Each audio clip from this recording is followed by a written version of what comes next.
This woman was the snake. She would change into a green snake every night and crawl into her neighbor's kitchen, then enter into their cooking pot and poison the whole thing. By morning, Mr. and Mrs. Johnson would eat the food and they passed away instantly. Now the neighbors were beginning to wonder who poisoned their food. No one knew it was Janet who did the impossible. But here is the most shocking part. Janet could only turn into a snake when it was 12 o'clock in the middle of the night, and she had to turn back into a human before 6 o'clock or she would remain a snake forever.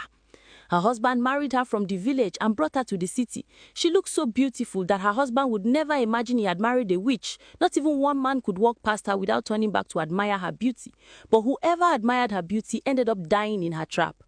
One of her neighbors, named Mr. Johnson, was the only man who didn't even care about Janet's beauty.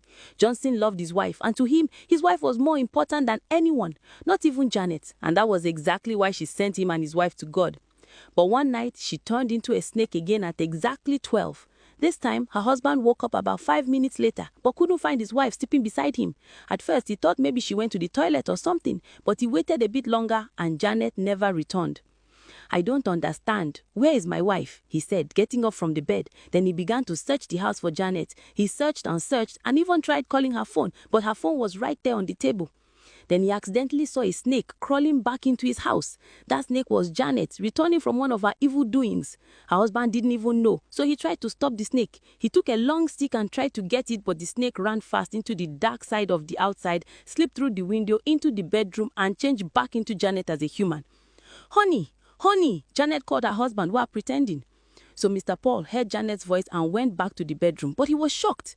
"Where have you been? I've been looking for you everywhere in the house," Paul said, but Janet lied. "I was here. I only went to the wardrobe to take something, and when I came back, I couldn't find you too," she said. "But I checked the wardrobe. How is that possible?"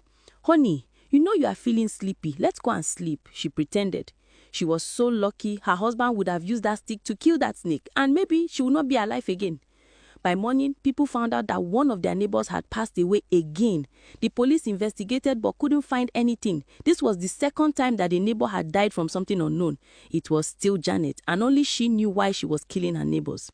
To be continued.